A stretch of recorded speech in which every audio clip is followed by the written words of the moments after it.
Comentários e entrevistas sobre política. Olá, meus amigos. Estamos aqui para mais um Momento Democrático. Hoje, Ricardo Melão, Ronaldo Bianchi e eu vamos conversar um pouco sobre o que tem sido o governo Lula, como foram esses primeiros 6 meses de governo. Falar de Lula é sempre complicado, porque Lula é talvez o personagem mais importante das últimas décadas na política brasileira. Basta se lembrar que ele concorreu 6 vezes à presidência da República, 3 vezes foi vitorioso, 3 vezes perdeu. Só isso já o coloca como uma das maiores referências da política brasileira nos últimos 40, 50 anos. Apesar disso, ou por causa mesmo disso, Lula é uma pessoa muito controvertida.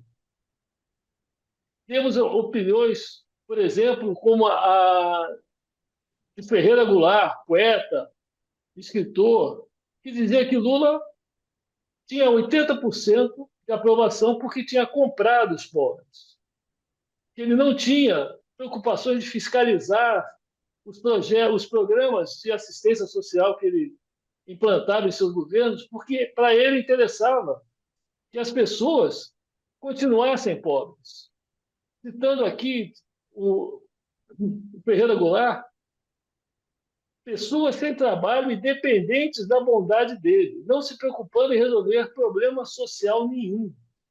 O Lula é um esperto, só pensa no poder dele.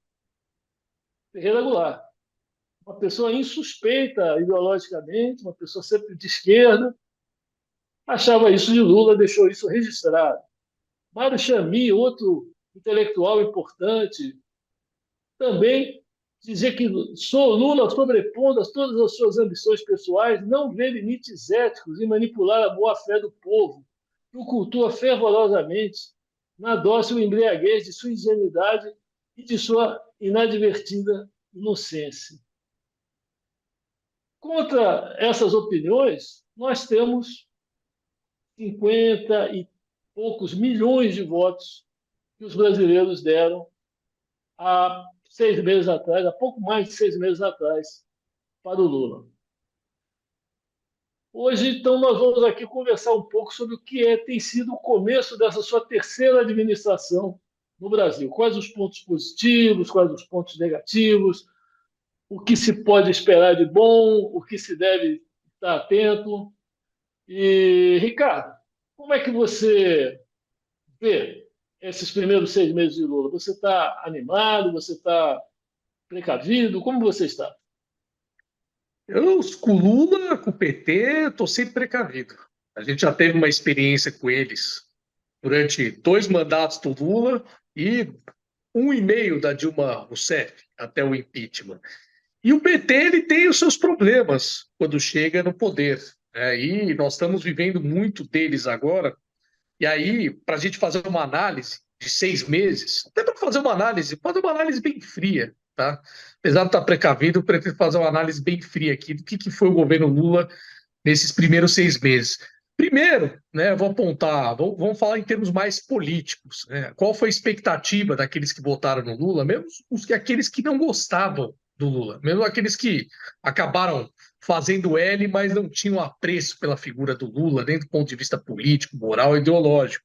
Essas pessoas esperaram que ele fosse um presidente de união, né? Acreditava que depois de bons tempos de polarização, entre ele e o Bolsonaro, ele seria uma figura, um mal necessário na cabeça de muitas pessoas, que acabaram dando a vitória para ele, para unir o país, uma figura para fazer um governo de coesão nacional, né, de união nacional. Só que politicamente o que a gente está vendo não é bem isso, né? Até pelas falas do presidente, da maneira como ele se comporta, são falas conflituosas, mostra um Lula muito mais rancoroso, inclusive, do que foi o Lula, que já tinha apanhado muito na vida, politicamente também, depois de perder 3 presidências, né, que tiveram muita gente contra, jogando contra. Ele hoje se mostra muito mais rancoroso do que naquela época, quando, na verdade, quando a pessoa vai chegando a uma certa idade, a tendência é a pessoa ficar mais tranquila, mais pacífica, mais paciente. Veja pelas várias declarações dele, né? Então, isso, para mim, ele não une, ele tem desunido. E cada vez tem dado mais declarações. Ontem mesmo, ele fez uma declaração aí dizendo que tinha que extirpar os bolsonaristas, etc. Ou seja, ele continua com esse discurso do nós contra eles, que é o que ele anunciou lá no outro governo, quando ele falava de herança maldita do governo Fernando Henrique, etc. Então, ele continua com essa mesma estratégia de divisão, que, convenhamos, quem começou com isso foi ele lá atrás. O Bolsonaro, ele tem vários defeitos, mas eu não vejo ele como uma causa da polarização, eu vejo ele como uma consequência. Ele foi uma reação extremada a o que tinha dado início, para mim, com o PT. Né? Foi uma reação extremada, com muitas questões que eu condeno, mais radicais, mas ele é uma reação, ele é uma consequência. Ele jamais teria chegado à presidência se não fosse os anos de PT, convenhamos, né? Alguém com o perfil dele. Então ele continua com essas falas ferozes contra inimigos, mostrando muito rancor, mostrando muito ódio. Então, politicamente, ele não foi um líder que uniu, ele é um líder que está mantendo o país polarizado, na minha opinião. Esse é um ponto negativo. As viagens dele, né, muita gente esperou.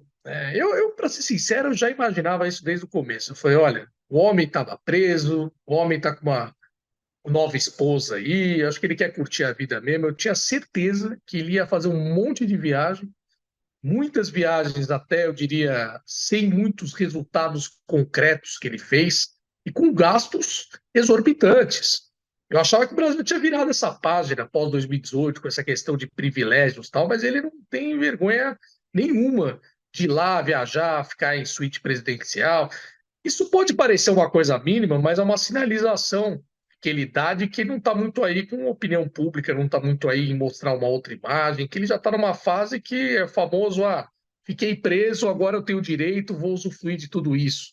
As próprias falas dele também, desdenhando o Palácio da Alvorada, dizendo que estava um lixo, que estava uma porcaria.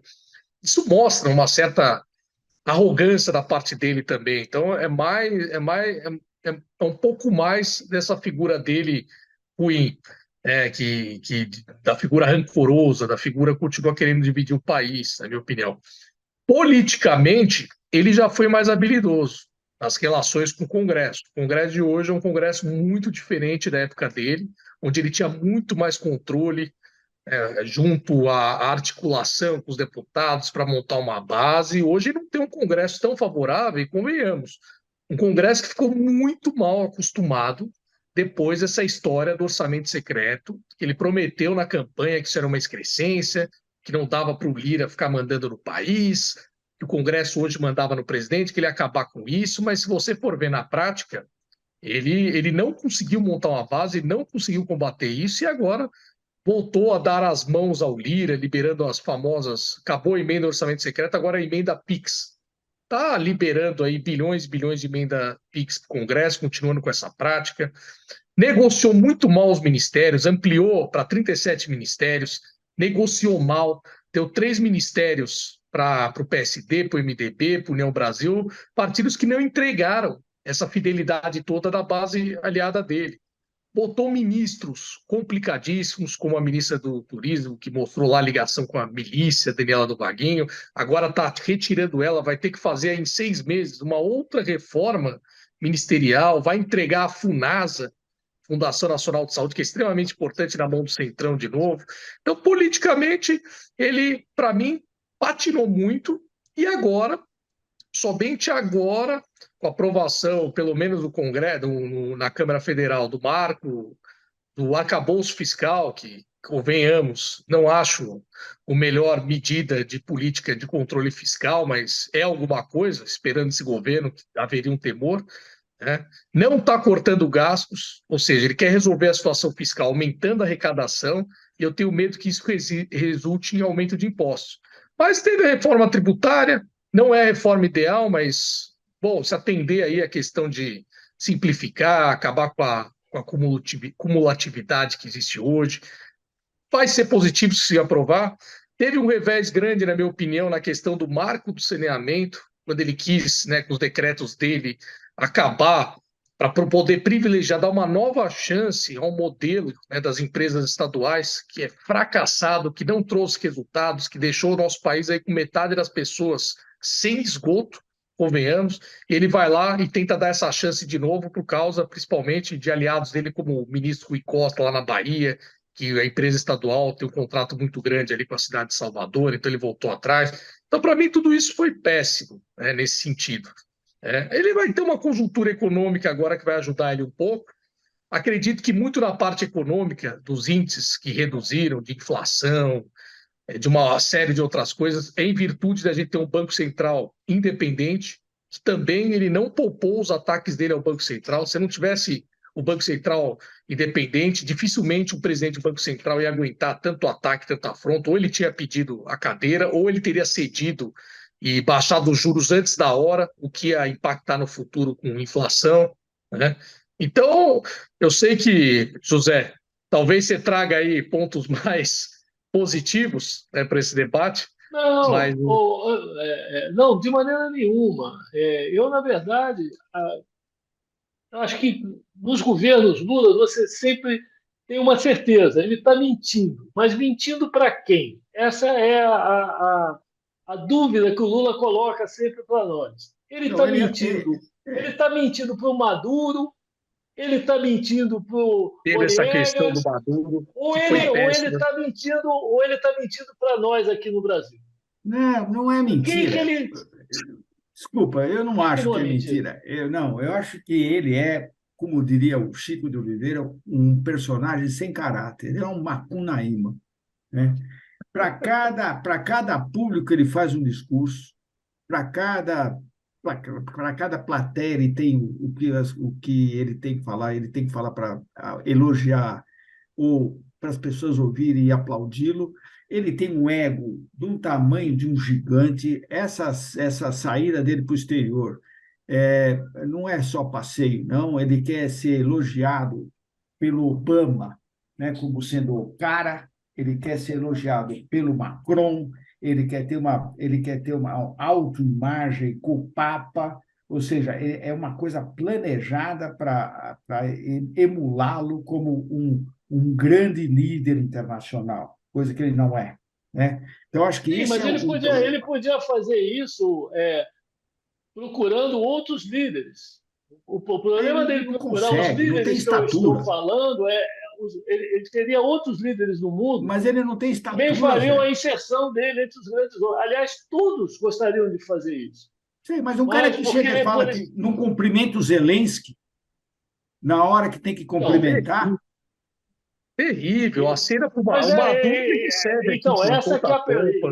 essa Ele que é a usa, ele usa o pergunta. Maduro, ele usa o Maduro como bucha de canhão. Ele usa o Maduro como moeda de troca para a entrada no Mercosul. Ou seja, eu vou mudar o petróleo para a Europa e entrar no Mercosul, e Mercosul fazer um acordo com a unidade da União Europeia. Fato que todo chanceler, toda o Itamaraty já revelou, e esse acordo com a unidade europeia é impossível. É praticamente. O Lobauer, em entrevista com a gente há meses atrás, falou: esse acordo não existirá, que os interesses da França, da Espanha, Portugal e Alemanha não são favoráveis às atividades agrícolas dos seus países. Esse Eu acho acordo não vai que sair. olha só, mais importante que isso é o seguinte: a comunidade europeia é a segunda cliente do Brasil. Ponto. Então você não tem que se preocupar em fazer acordo com quem é Também teu não. segundo maior cliente.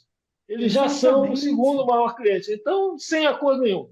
Ó, Matos, eu queria só Então, se você dar uma avaliada ficar. rápida aí no que É, o Ricardo começou. Vou falar para vocês o seguinte: não existe coisa boa com gente ruim. E eu falo para vocês, e daí o Ometo que falou, o velho Ometo, não existe, Orlando Ometo, ele fala, não existe negócio bom com gente ruim. Então, eu falo para vocês o seguinte: o Ministério começa com 37, desorganizado, sem liderança capazes. Dos 37, talvez 7 tinham alguma afinidade com a atividade que ele passa a exercer, o resto não. Segunda coisa, ele falou que era de União, ele ganhou por 2 milhões de votos, em 100 milhões, ele ganhou por 2 milhões de votos. ou mais, não foi mais do que isso, não fez a política de convergência, como o Ricardo apontou, e entregou todo o núcleo duro para o PT. Então, Casa Civil, desenvolvimento social, educação, saúde, fazenda, foi tudo para o PT. Ele desprezou as alianças dele, botou lá o Fábio França, o Fábio não, o Marcos França para o aeroporto, botou o vice-presidente para fazer o desenvolvimento industrial e o planejamento para Simone Tebet. O resto ele rachou para o Ministério, o desenvolvimento social ele botou o PT lá, o Wellington Dias. Então, eu falo para vocês, o que a gente pode esperar de um governo que nasceu para ser e foi ligado a ser uma mudança de água, um divisor de águas, do que teria sido um governo fascista, genocida, homicida, para um paraíso? Ele prometeu e não entregou. E continua não entregando. Reforma fiscal não saiu até agora. Reforma tributária, ele não deu um palpite, saiu por emenda, saiu pelo Congresso Nacional a troco de emenda, vai para o Senado claudicante, é uma reforma perigosíssima, só ver o que o Marcos Sintra, o Everardo Marcial e o Felipe Salto dessa reforma tributária, que é deletéria. Ela não é uma reforma tributária que vai ajudar o país. Sai de 4 impostos e monta mais 4 impostos, ainda tira a autonomia do município e do estado, dos estados. Eu acho o seguinte, o governo Lula é, hoje, um fracasso. Não consegue nem ter maioria no Congresso, não consegue aprovar nada e que nasceu na base do tapa. Já saiu gritando, falando, eu ponho lá o BNDES, ponho um nome no BNDES, que é o Mercadante, ponho um nome na Petrobras, que é o Jean Prats, a revelia da aprovação da lei das estatais. Ou seja, ele já desobedece à Constituição. E tem um Supremo Tribunal Federal que um dos ministros fala que derrotou o bolsonarismo. Meu Deus do céu! Onde nós estamos vivendo? Aí tem outro ministro, Ricardo, tem outro ministro que faz uma prisão de passeata no 8 de janeiro. O 8 de janeiro foi um ato de paderneiros, não foi um ato de golpe de Estado. Simples assim, pegou a turma que estava lá em frente ao quartel, botou tudo dentro do ônibus e mandou para a prisão. E a turma que invadiu e que deixaram invadir, onde está a polícia do Exército? Onde está a PE? Onde está o Gabinete de Segurança Nacional que não viu nada? É um incompetente, o país está na mão de incompetentes. E, vamos pegar outros pontos. Você falou 8 de janeiro, muitas inconsistências. Você vê o próprio ministro do GSI dele, que depois ele teve que exonerar, que estava na cena do crime. Uma imagem que nunca tinha sido revelada, uma imagem que estava nas mãos do Supremo Tribunal Federal, que só foi revelada porque vazou na CNN, e muitas coisas a explicar que eles não explicaram ali, que são coisas que, inclusive, de tantas inconsistências que foram aparecendo, uma CPI que, teoricamente, poderia ter sido até, dentro da narrativa deles, favorável, né, para poder tentar apontar, olha, badeneiras vieram aqui espancar, acabou sendo uma CPI que eles tentaram evitar e foram fracassados devido ao número de inconsistências por parte do governo que começaram a surgir. Então é uma atrapalhada, ele já começou com esse episódio aí do 8 de janeiro, que é muito estranha a participação do governo, já começou com uma atrapalhada grande. Não, eu acho estranho, inclusive, até hoje muito mal explicado, o que o Lula foi fazer em Araraquara, cidade na qual ele não tem ele não é o berço dele, não é o berço político dele, não é nada. A impressão que fica é que tiraram ele de Brasília para evitar qualquer problema maior. Você tem ele foi o para São prefeito. Paulo. Mas, enfim, não veja bem, o seu primeiro fim de semana, depois de eleito presidente do Brasil, você vai para uma cidade que não tem nada a ver com a sua eleição? Não, total. Apesar de ter um prefeito do PT lá, foi como é que era o Edinho, que foi ministro da comunicação dele e tal. Ele foi estrategicamente tirado lá de Brasília. Então ele foi tirado de Brasília. Por quê? Porque justifica-se ele estava num hotel, ele estava num hotel E se aquelas pessoas fossem para o hotel onde o Lula estava, aí realmente teríamos um problema bem maior, bem mais complicado. Tá certo? Ah, não, ele foi retirado, foi para Araraquara, não sei fazer o quê. Então, para mim, isso aí Enviou para solidariedade pelos enchentes do Araraquarenses. Pois é. Foi ver se a ferroviária de Araraquara estava submersa ou não. Todo respeito à cidade de Araraquara, é complicado a gente, enfim, ver isso, né? A pessoa ganha a eleição, presidente do Brasil, primeiro domingo vai para Araraquara, né? Você nasceu em Araraquara? Não. Você tem mais coisa, né, gente? Não. Vamos pensar concretamente. Olha, Petrobras. Ele muda a política de Petrobras, da política de preço, e não revela qual é. Hoje nós não sabemos qual é a política de balizamento do preço do petróleo. Eu acho mais grave que isso o problema no marco do saneamento. Esse eu acho realmente que uma pessoa que veio da origem que o Lula veio, ou seja, ele sabe o problema da falta de saneamento no Brasil, não foi de ouvir dizer, não é de ler em livro, ele sabe porque ele viveu isso. Mas ele sabe porque ele viveu isso. E né? depois de mais de 30, 40 anos, numa hora que o mundo tem dinheiro para financiar saneamento, tem dinheiro à vontade para financiar saneamento. E aí o Brasil faz um plano para recolher parte desse dinheiro. Aí esse investimento responde e vem. Sim, aí desestabiliza tudo. O camarada resolve atrapalhar isso por causa da Companhia de Salvador.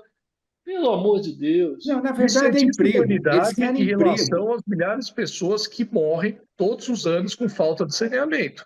Aí ninguém comenta isso. Ninguém fala dessa desumanidade cometida. Você tem 100 milhões sem esgoto, 100 milhões sem esgoto, 40 milhões sem água tratada. Exato. O que traz infecção. Mas eu falo para vocês o seguinte: a gente culpa sempre o presidente da República. Só que eu vejo também de outro lado. Eu acho o seguinte: não é só o presidente da República. Você tem governadores incompetentes, para dizer o mínimo, né? E você tem prefeitos incompetentes. Quando você fala de educação, a fundamental é responsabilidade da prefeitura, e fundamental é a responsabilidade do Estado. Nós temos um índice de PISA baixíssimo, tem um índice de analfabetismo funcional da ordem de quase 70%, dependendo da situação, entre 40% e 70%, e de quem é a culpa? Do governo federal? Não é. A culpa é dos governadores do Estado, dos prefeitos desse país. O Lula não pode carregar isso sozinho também. E nem ele, nem o Bolsonaro. Ele não pode carregar, mas ele fica com 70% dos impostos que o governo federal arrecada. 70% a 65% dos impostos do Brasil vão para o governo federal. Os estados não têm dinheiro, os municípios menos ainda. Quer dizer, você tem razão, mas é uma coisa meio complicada. Na reforma tributária não tem ninguém falando em mudar o Pacto Federativo. Ninguém. Nem vai mudar. Mas eu falo para você, não vai sair o percentual do orçamento público para a educação é dado pela Constituição. E ele é mal empregado. Percentualmente, ele é mal empregado. Não falta recurso. Falta gestão. Então, eu não quero tirar a responsabilidade do governo federal na situação da educação brasileira. Eu acho que ele devia cobrar mais os estados e os municípios para ter uma gestão melhor. Acho que essa é a falha do governo federal e de todos os governos, os antecessores aí, não só do início desse governo Lula. E vamos falar um pouco, gente, da própria equipe ministerial do Lula. Né? Primeiro se começa... o Ronaldo até riu aqui, porque isso aí já vai dar uma bela discussão. Primeiro que a parte política dele nunca foi... A parte política dele, né, o ministro, quem que articula? O Padilha e o Rui Costa. Péssimos, né? Não tem força para falar com o Congresso Nacional. Aliás, perderam essa interlocução.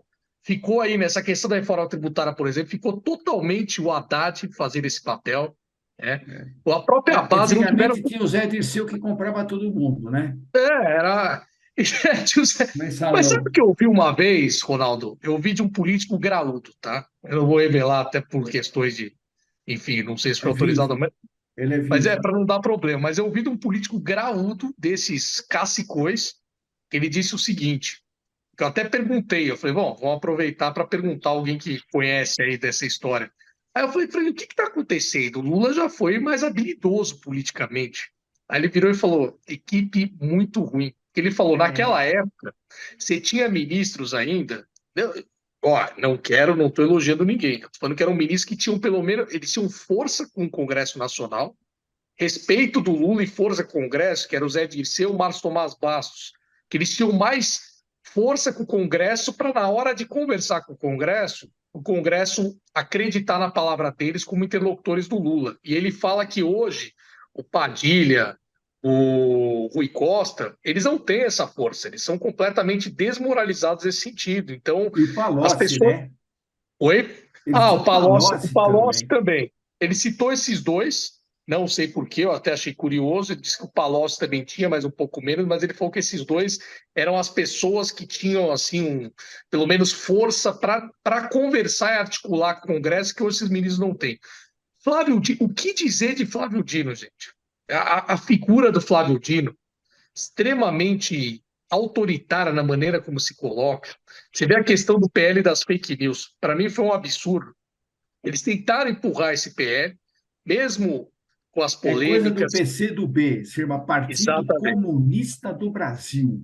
e ter essa alma comunista, né? Ele estava lá, pouco se falou, o Barroso estava lá no Congresso da UNE, dos estudantes, e falou aquela barbaridade, e ele falou outra barbaridade lá também, que diz que essas empresas ele queria realmente regulamentar porque elas vinham, como é que é, serviam ao grande capital, e que propagavam ideias contrárias às deles, falou, acho que o que está no coração dele mesmo, que não tem coragem de falar publicamente na imprensa, mas ali vê um ambiente de estudante, se emociona, volta a sentir aquela paixão comunista dele e acaba entregando tudo. Aquela reunião que ele É fez, que vazaram a imagem pseudo-comunista, também, Ricardo, Ronaldo, é papagaiada, é pseudo-comunista. papagaiada, ele falando com as empresas, lembra ele falando, vocês vão ter que se submeter. Lembra aquela fala dele? Lembro. Foi de um nível de autoritarismo, você vê ali claramente é a reencarnação de um presidente autocrático, bem aquela coisa comunista mesmo, de olha, façam, e se não fizerem,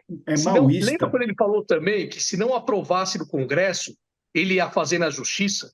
É Ou na seja, maoísta. eles usando o judiciário para atropelar completamente. Baixou Mao Tse-tung. Se o poder legislativo não submeter as vontades deles, ele mostra ali como é que é o Baixou espírito Mao dele. Tse-tung, meu. Espírito Baixou de Mao Tse-tung, Stalin. espírito de Stalin. Stalin. Ele usa o judiciário hoje como se fosse o judiciário vai fazer, quase que indicando que ó, É um o elemento judiciário está na auxiliar. nossa mão. É um O elemento judiciário está na auxiliar. nossa mão, e se vocês não fizerem o que a gente quer, a gente vai fazer pela justiça. É o Chamava, famoso. Não existe falava que debate, não existe representação legislativa para ele. falava que o Mas Zé Dirceu ele, era o comissário-geral da República, né? Mas quem é o É, comissário-geral da República hoje é o Flávio Dino do Partido Certo. Ele foi para o PSB por conveniência, mas ele é do Partido Comunista Brasileiro. total. E tá todo enrolado aí nessa questão de 8 de janeiro, porque ele falou que viu da janela do ministério dele, ele tinha falado que não estava lá, depois ele assumiu que estava lá. Ele tem muito a explicar, disse que não recebeu comunicação nenhuma, depois não, provaram pelo sistema. e a maneira com que ele compareceu no Congresso, fazendo piadinha, fazendo ironia, foi um péssimo início de mandato de ministério, ele não respeitando o legislativo, e ele realmente representa é, é, a arbitrariedade nesse grupo. Ele talvez, do executivo, ele seja a pessoa mais arbitrária, não há dúvida. É Agora, autocrática, não é arbitrária só, essa é autocrática, é um pouco é, pior, ele agora, a Total. maneira com que ele quis autocrática. tipificar esse episódio em Roma, lá com o ministro Alexandre de Moraes, isso é uma maluquice total. Então a pessoa xingar um ministro, ofender uma autoridade, isso está tipificado Tem que normalmente, ser nunca foi crime contra a segurança processado nacional. por causa de difamação em calúnia e Desacato, ponto. está Mas totalmente nada. tipificado você pegar uma autoridade e destratá-la, Como é que isso agora é crime contra a segurança nacional? E que maluquice é essa? É ato contra a democracia, crime contra a Ato contra a segurança nacional. democracia. Joga a Polícia Federal na casa do cara para fazer busca e apreensão.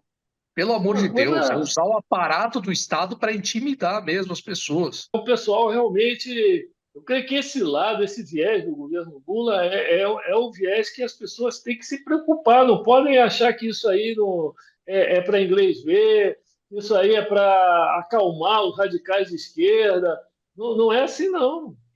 Eu acho que As milícias agora a de Mao gente espera que Tse-tung, o as nosso milícias Congresso, do a gente espera Stalin que estão os presentes. deputados e congressos que estão lá e que tem muitos representantes de direita, tem até a maioria, que eles saibam se posicionar, né? Vocês veem chance disso acontecer? Porque parece que o PL, o Republicanos, parece que, como dizia o Brizola, estão indo pastar muito perto do alambrado já, né? A gente está vendo ali o pessoal pastando ali do lado do alambrado já. Como é que vocês veem isso? Eu acho que já Vocês sabem, pularam para o alambrado.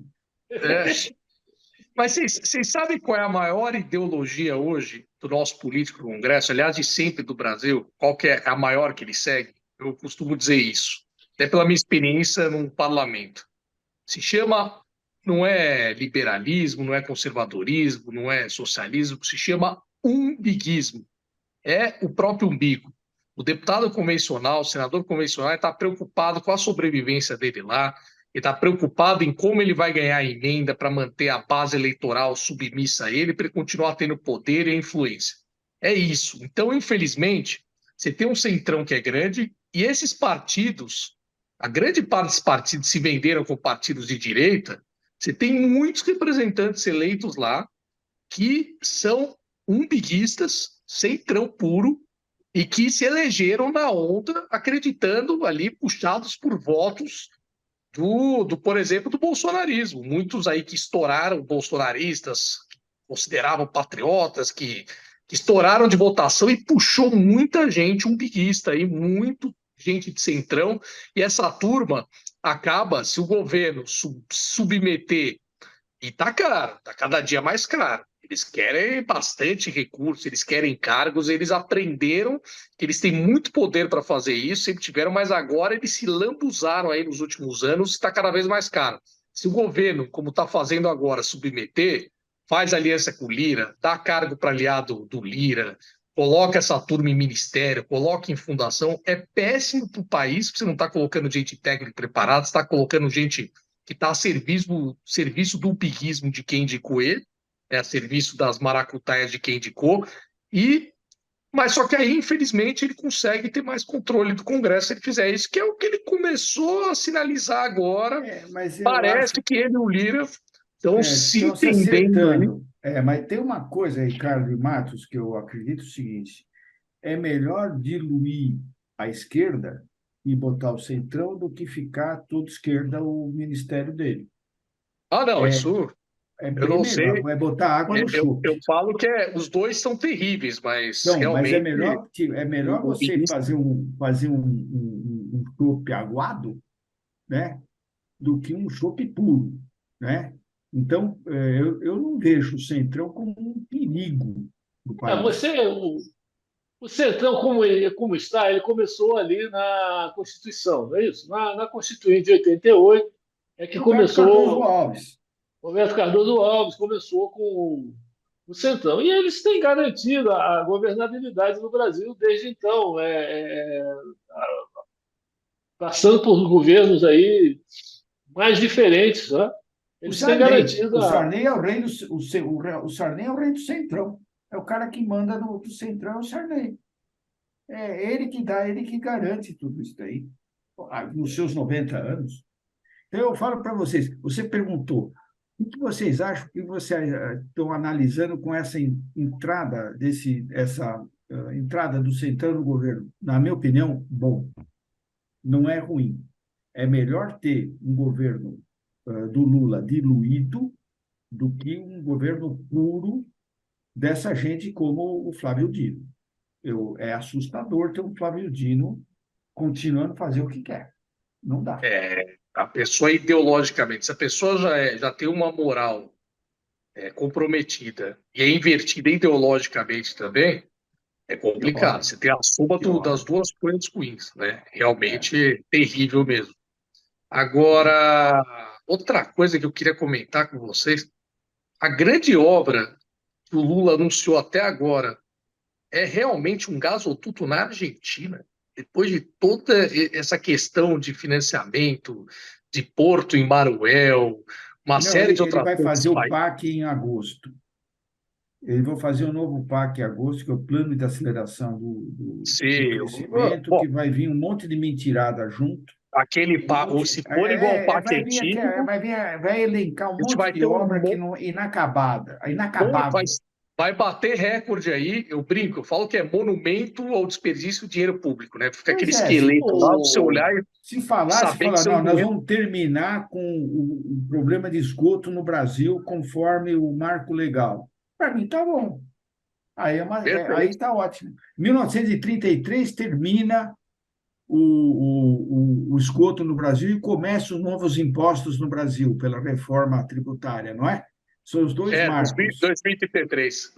2033 é o número de Cristo, São as metas de são as universalização, né? metas da universalização do saneamento básico e a entrada do full gas, né, do novo plano do tributário nacional, que vai ser um Quando eles desastre do encerram a jeito que está. transição.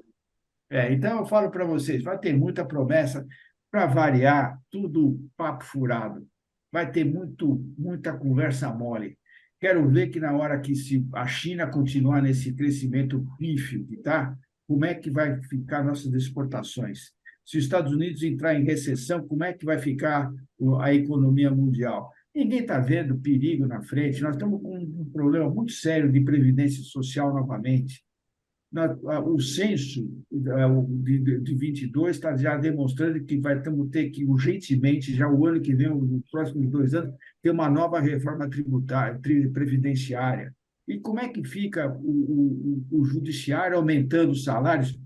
Agora, 170 mil, o judiciário de Goiás querendo botar 170 mil de salário de qualquer juiz. Não, Nós estamos vivendo hoje uma no, bagunça, nós estamos vivendo uma bagunça E, ó, institucional, é uma zona. Supremo Federal virou partido político, o executivo perdeu a noção, é uma tragédia, parece um realismo literário do 100 anos de solidão. É uma coisa de louco, gente. Nós estamos vivendo um caos. e é triste, né? Porque, para mim, uma reforma que deveria ser prioritária no Brasil, até antes da reforma tributária, que era administrativa, que era justamente Administrativa, é se óbvio. acabar com essa questão aí de juiz ganhando não sei quanto, Cadê a você carreira do enxuga a juiz? máquina pública, você traz mais eficiência, você traz os incentivos corretos para premiar os bons hoje, servidores, hoje no Jornal acabar com aquelas Globo, carreiras que não sentido. Isso aí no governo Lula, esquece, não vão fazer nunca. Nada. E perdeu uma não, oportunidade hoje agora, no Jornal porque Globo, agora a Ricardo, gente você está. tem.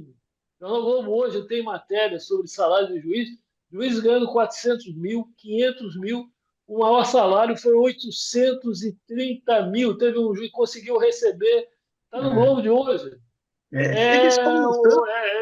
Enfim, o que você pode falar disso? O que eu acho curioso da Um esquerda ou outro é que aí e tal. eles falam tanto de desigualdade social, desigualdade de renda, Isso. de combate a tudo isso, aonde há as maiores discrepâncias em relação ao país, infelizmente, está no funcionalismo público, onde você tem uma elite que drena grande parte desses recursos, a gente acabou de mencionar aí, ganham muito a mais. Para mim, é enriquecimento às custas do Estado, um enriquecimento ilícito, eu diria até, né?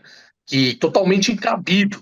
E não se fala nada, eles não mexem com servidores, porque servidores, aí não é nem questão de desigualdade ou não. Cadê o olhar deles dessa questão de desigualdade? Por que não começam dando exemplo na própria máquina pública?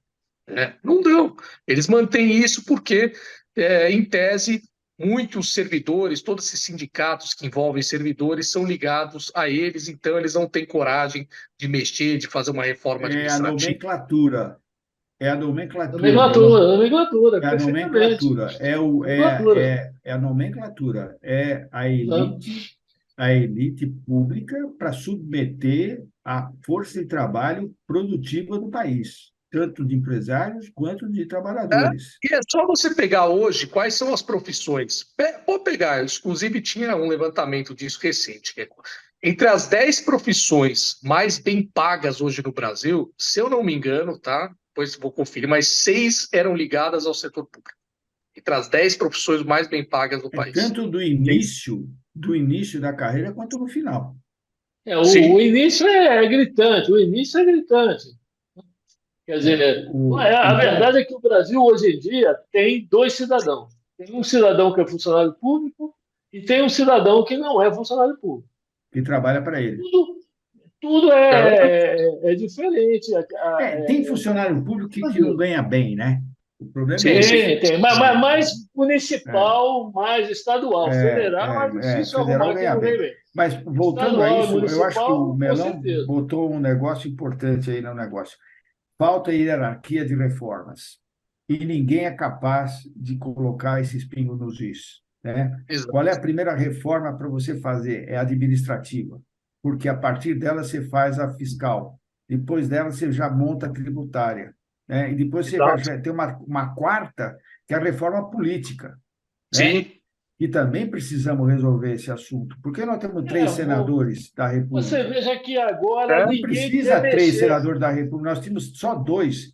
A partir do momento que nós tivemos que fazer o acordo para pegar o senador biônico, que exatamente. era indicado pelos ditadores da época como cidadão Exatamente. para dominar o Senado, aceitou-se na nossa Constituição o terceiro senador. Para quê? Basta 2. Mas Qual é a Perfeito, representatividade perfeito. política o do nosso Ronaldo, eu acho que muito populacional? mais grave do que essa história de senador é uma cidade de 10 mil habitantes, tem uma Câmara de Vereadores que os vereadores recebem. Quando até Sim, 88 eu concordo era com você. voluntariado. Então você Não, tem eu cidade de concordo. 10 mil, 12 mil, que a maioria do seu orçamento é para pagar a Câmara de Vereadores. Tudo Você isso vai lá leva a uma e necessidade de uma reforma política também. é uma coisa Então, nós absurda estamos isso. invertendo, nós não estamos hierarquizando a importância das Sim, reformas. eu acho que é Exato. Isso é um ilusão. ponto. Você vai diminuir imposto se não diminuir o Estado. Não é possível.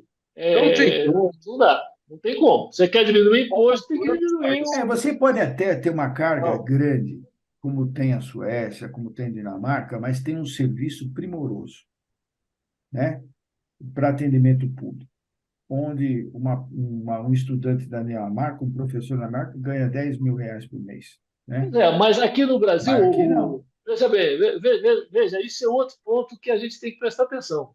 Porque se algum de nós três aqui agora se lembrar que precisa conferir alguma coisa junto à Secretaria de Receita Federal, nós vamos pegar o nosso celular e no nosso celular nós vamos pagar, nós vamos tirar dúvida, nós vamos saber tudo da Receita Federal. Agora, se a gente precisar de um serviço do SUS, a gente não vai conseguir nada no nosso celular.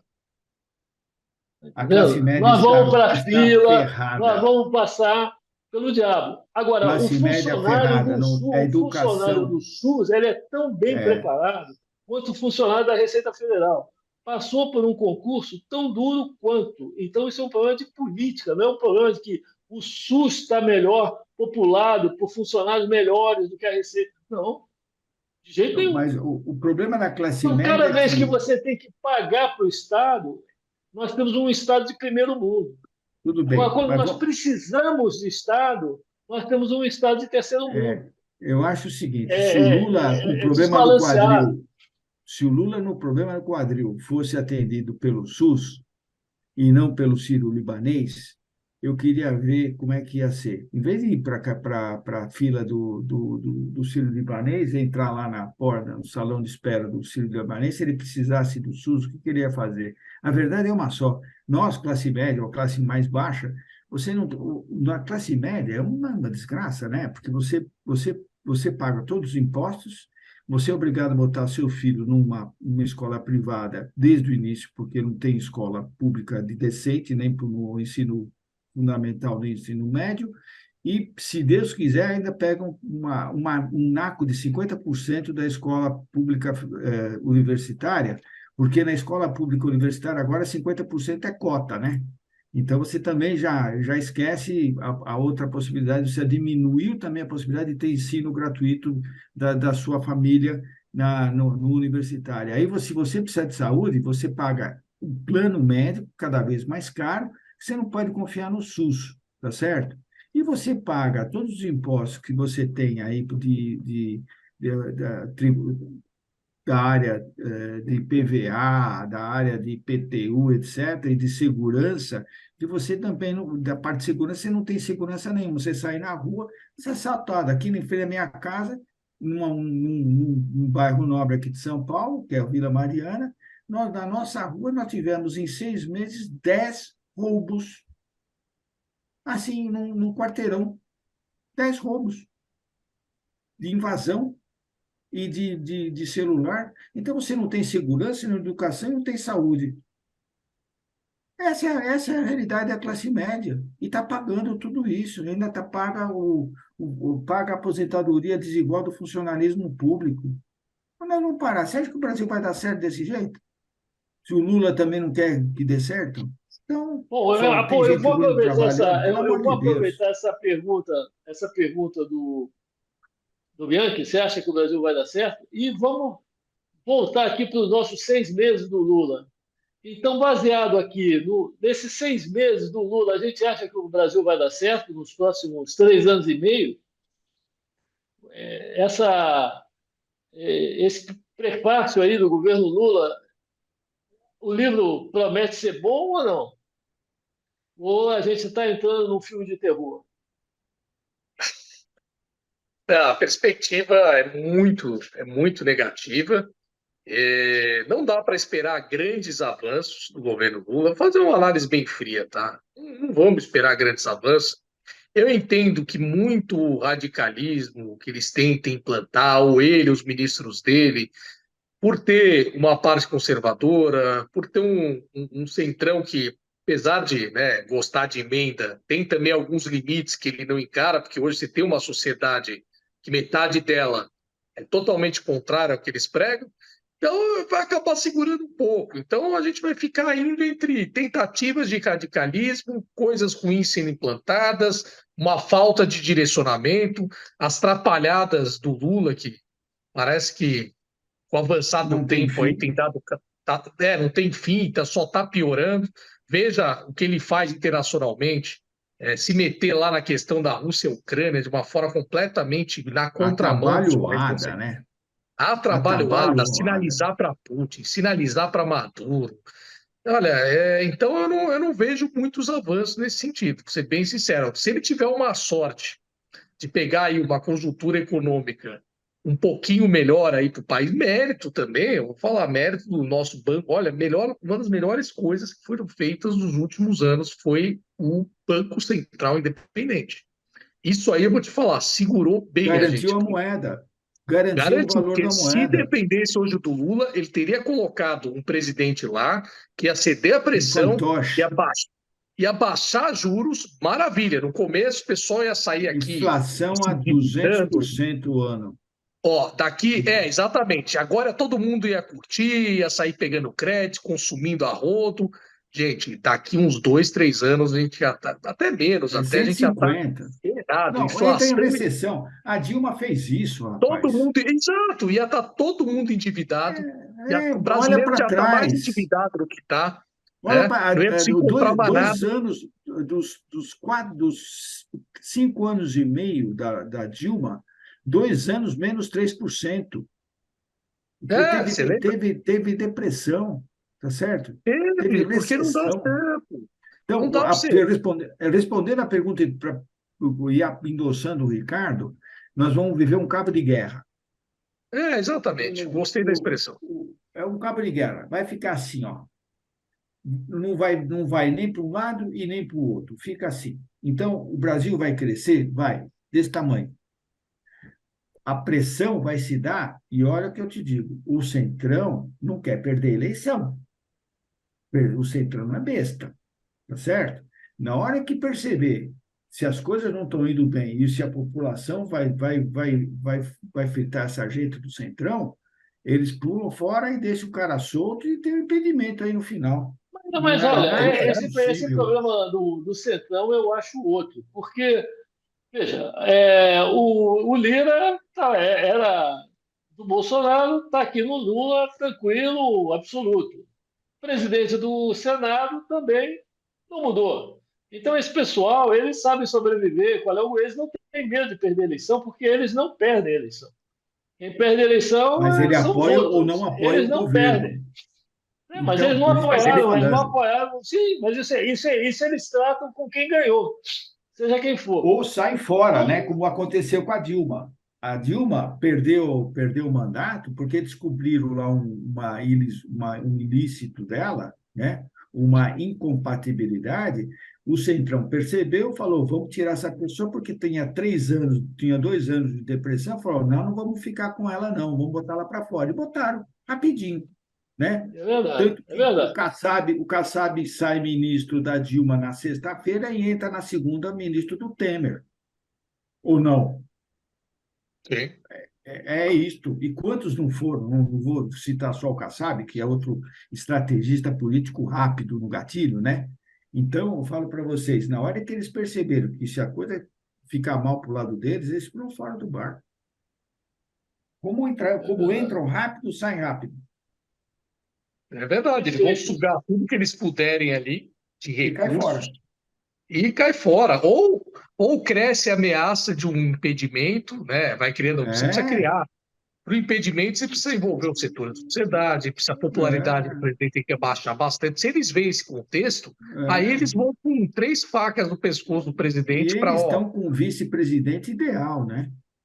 O Lula está com o vice-presidente do Centrão ideal. O ali nosso o amigo, Geraldo para eles o ali Geraldo seria. Pérez é uma mar, é mel, porque é um cara É, de direita, ele é de direita, tá é certo? isso que vai É segurar um ligado pouco. É é isso que vai ligado segurar. à Igreja Católica, de movimentos mais conservadores da Igreja Católica, e ele está aí elogiando o Lula, tudo porque sabe que não quer perder o emprego, né? Não quer ficar no ostracismo. Mas também, se a água começar a entornar e vier um vento a favor, ele, ele é um cara que pode aí ser uma surpresa. Mas vamos esperar o menos pior. Mas acho que o que vai acontecer, Melão, Matos, é um cabo de guerra até o final. E vamos ver se a gente vai ter força de eleger um outro grupo que não seja esse grupo bolsonarista e o grupo lulista. Tem algum Muito bom. nome que vocês gostariam aí? Curiosidade, só Zema, para gente. Zema, né? Meu também. Zema ou Tarcísio, para mim, seria bom, mas eu não, acho que Tarcísio vai para a reeleição. não. Tarcísio, não. Tarcísio, Não, não, pelo amor de Deus, não. O Tarcísio nem começou, nós já estamos elogiando ele. Ele está começando a não, fazer um trabalho. eu acho que ele tem que O se Zema não, o reeleger. Zema está comprovado. O Zema já está aí, Não, já veio para a reeleição, está fazendo um ótimo. tem dois comprovados, o Zema e Eduardo Leite, só. E o Zema tem a vantagem que pegou terra arrasada do E PT. tem Caiado também. Tem É, Caiado também. Não falta bons nomes, tá? O que a gente é ter transformar isso em popularidade. E o Zema, que você falou, pegou o partido, E a Simone Tebet? pegou a turminha do PT lá, que arrasou Minas Gerais, e em 4 anos reergueu o Estado. Para mim, é o A Zema. E a A Simone Tebet? Simone, quando ela embarcou no barco do governo, dificilmente ela consegue Errou, ser candidata contra o governo. Vai errou. ficar o Lula, ela não tem como ser candidata ao governo que ela fez parte. Simone está fora É, do jogo. errou. Quando Simone ela está fora tomou do essa jogo. atitude, ela pensou 8 anos para frente. Isso sim, claro, o PT, desculpa. Eu nunca vi, olha, é muito difícil você ver o que o Boulos ser o favorito aqui em São Paulo, o quanto ele está sofrendo ainda para ter garantia que o PT realmente vai apoiar ele e vai abrir mão de Não candidatura vai. própria. O PT não vai apoiar ele. Não vai. Eu não sei como vai ficar isso, porque o Lula foi um fiador do acordo. E o PSOL fez tudo direitinho, aguentou calado, não candidatou ninguém a nenhum cargo majoritário. Veja, a Dilma foi parecida. A Dilma foi uma candidata do Lula, não foi um candidato do PT. Ela não tinha nem menor. Ele teve que trazer para o PT. Ele teve que Ela, trazer ela, ela para o ela era PT e lançar. PDT, ela não tinha história de PT, não tinha nada. E para o Olha, pessoal petista, a Dilma foi um vamos desastre. combinar, Matos. O Lula pegou 8 anos de céu azul no front internacional. Você pegou a China crescendo 12% ao ano, tá Mas certo? Mas daqui para frente Não, mudou tudo. não, o que ele quer dizer, Ronaldo, o que ele está querendo dizer é que o Lula, ele, mesmo não sendo do PT, se ele tem a vontade de lançar alguém, ele tira a pessoa do partido, enfia no PT e faz o PT engolir goela abaixo a candidatura de quem ele é. quiser. Se vai ganhar ou não, aí depende do governo dele, aí Mas conforme a vai andando. Tebet, sinceramente, eu sou mais conservador. A Tebet até estava no meu radar de votação, né? Não votei nela. Mas eu digo para você o seguinte: ela perdeu a credibilidade. O Não, tá? Geraldo perdeu a credibilidade. Total, Então, total. essa turma que se une com o PT, eles murcham. Porque se você é petista só apoia petista. Exato. Petista não vai, não, o pessoal não vai receber apoio do PT. Não vai, não vota, não vota, sabe? Não vota. Eles são muito fechados São neles, eles para e eles. essa união, e é porque é essa união que garante a sobrevivência deles. Você vê, depois Lógico, de é tudo que eles 20% do passaram, eleitorado, 25 até 30, então, e eles eles vão, nunca vão eles abrir vão mão, bater nessa tecla. Acho bom a faz gente fazer parte. depois uma reunião sobre uma conversa sobre a eleição 2024, porque Boa. tem muito para conversar. E eu acho o seguinte: o nosso governador, ainda nós não sabemos quem ele é. Por mais ele foi feito um marketing aí, temos que esperar para ver o que ele vai fazer. A escorregada que ele está dando aí na Cracolândia não foi brincadeira, não. A gente foi uma escorregada grande, não foi uma Realmente, escorregadinha. isso dá uma bela pauta aí para outro Pô, assunto ele nosso, passou por mas cima do Ricardo Nunes, que é o futuro candidato dele para a coisa, ele fez o cara ser nada, tá certo? E, de repente, a turma do Bom Retiro quase mata ele, né? Tá certo? jogar a Então, Cracolândia para lá ia como ser é que, terrível. como é que faz, toma verbaliza uma decisão dessa? E outra É coisa, que onde estão os planos do Tarcísio? Alguém viu? Eu ele, não vi ele, o tá, plano do Tarcísio. ele anunciou aí alguns projetos para dar continuidade de Fraquinho, obras, de parcerias. Vamos fraquinho, ver, vamos fraquinho, ver. Vamos ver como ele fraquinho. Bom, age. Ele é uma pessoa tecnicamente competente, ele é muito inteligente, ele domina os assuntos. Vamos ver agora a capacidade política dele de conseguir executar tudo isso, né? Eu Mas gosto eu da acho que postura, mas eles essa têm da que. Cracolândia, Não, ele pensou faltou uma muito habilidade, tecnicamente e pouco politicamente, que eles mas nem queriam aproximar. tecnicamente, meu, pelo amor Não, de Deus, não, pô. não, não, O não, cara, não. o cara que mora em São Paulo sabe que isso é loucura. Não, mas o não, mas Ronaldo, ele pensou, você tem veja bem, eu razão, acho que, você tem eu acho que razão, o, mas é o que ele complicado é queria. a desumanidade da história. Porque a Cracolândia é para ser resolvida, não é para ser mudada. Quer dizer, É que não ele tem, não tem queria. Olha, lugar bom para É eu que Cracolândia. vivi Não na tem lugar eles bom. Cracolândia. queriam. Eu fui secretário de Estado da Cultura, adjunto, durante 4 anos no meio da Cracolândia, tá certo? Eu falo para vocês, o que precisa, se quiser fazer alguma coisa, tem que começar com a repressão. É incansável. Tem que pegar os traficantes. Se não pegar os traficantes na orelha, não vai adiantar. Segundo, Porque monta um hospital. Em vez de fazer qualquer coisa aí, monta um hospital de recuperação de dependentes químicos. Monta um sistema como faz a China, o Japão, com container, você entendeu? E põe a turma para fazer tratamento psicológico e químico. o Mas Ronaldo prende os traficantes, pô. tá mais que É, certo, sem Ronaldo. dúvida, sem Quando dúvida. eu Sem falei, dúvida, o caminho é esse, é nessa direção. Bom, a gente está chegando aqui no final da nossa conversa. Claro que teríamos assunto aí para muito tempo, mas eu acharia interessante que a gente desse um fechamento aí, cada um de nós três. A pergunta era sobre qual seria uma análise rápida aí do governo Lula, dos seus primeiros 6 meses. Então, Ricardo, você resumiria como, então, a sua, Eu qual diria seria a que sua análise?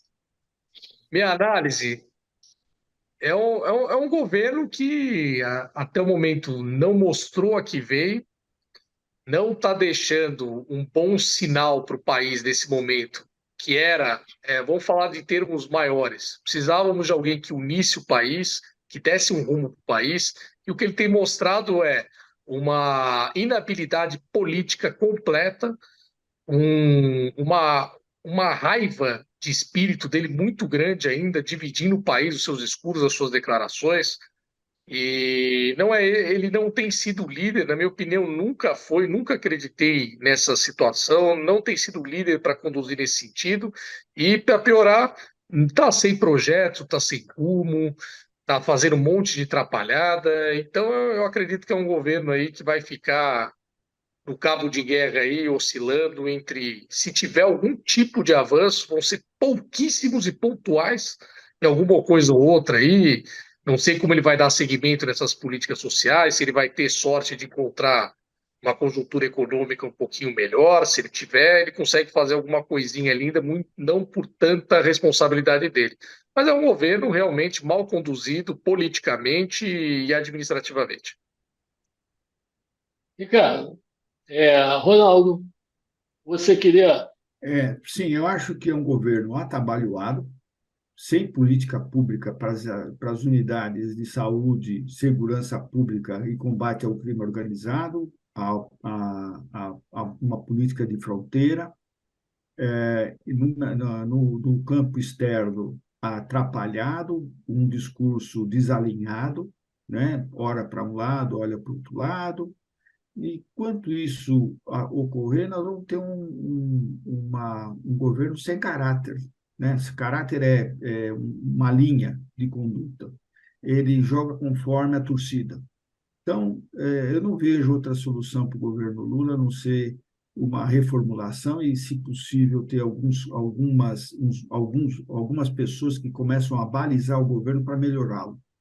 Eu não encontro ainda essas pessoas, mas acredito nos empreendedores brasileiros que possam, de uma certa forma, levar bom conselhos para o Lula, se ele quiser ouvir, né?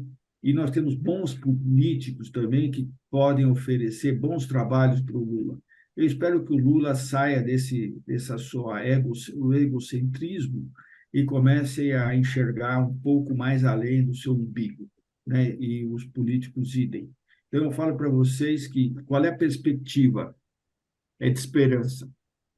Só a única esperança que eu vejo é se o povo ajudar a esse governo melhorar. Eu não, por ele próprio, não sai do lugar, vai ficar um cabo de guerra. Perfeito. Eu creio que sim, que eu acho que a gente está. Infelizmente, está se criando um consenso que, se é verdade que o Lula logrou 3 vezes ser presidente do Brasil, parece que essa vez vai ser o seu pior mandato. É, a situação do mundo piorou, como vocês bem notaram, e internamente a divisão do país faz com que não se perdoem os erros, não se veja os erros com magnanimidade, perdão. Os erros são vistos, a oposição está aí mais acirrada que nunca, fazendo o que tem que fazer, o que foi eleita para fazer. Então, parece que esse governo Lula realmente, se terminar do jeito que começou, já vai ser um ganho para o Brasil. São mais 4 anos do Brasil andando para o lado, É, sem essa é a conseguir tendência. caminhar, Perfeito. sem conseguir passar. São Eu mais também quatro acho a anos do tendência. Brasil indo para o lado. Eu diria É, que é um governo que está vivendo de fake news. Fala tanto de fake news, está vivendo de fake news, né? A reforma tributária foi aprovada. Não, não foi aprovada. Ela está sendo comemorada como se fosse entrar em vigor a semana que vem. Não, ela ainda está no Senado, ela ainda vai voltar. O que que o Senado vai fazer, ninguém sabe. E Qual é a se, lei e se, complementar qual é a lei complementar que vai regular essa história? Ninguém imagina qual seja. O arcabouço, a mesma coisa. Enfim, e está se vendo como se tudo isso já fosse resolvido, favas contadas, vamos em frente, o Brasil já fez a reforma. Nada está resolvido. O campo internacional complicadíssimo. Nós estamos brigando com aliados tradicionalíssimos nossos em troco de nada, zero. Nós não estamos nem negociando. É uma coisa muito complicada. Mas vamos ver. Acho que essa palavra esperança é uma palavra mágica. É uma palavra que nós temos muito aqui no Brasil. Né? Já houve uma peça há muito tempo. Brasileiro, Profissão Esperança, há uns 25 anos atrás, 30 anos atrás, foi o maior sucesso do teatro brasileiro, né, do show, perdão, do show brasileiro, com a Bibi Ferreira. E vamos continuar na nossa profissão, ter esperança. Se Deus quiser, vamos ter aí dias melhores. E queria agradecer, então, o Ricardo, o Ronaldo e a todos nós que nos veem. Muito obrigado aí e até a próxima. Amém. obrigado. Valeu, pessoal. Comentários e entrevistas sobre política.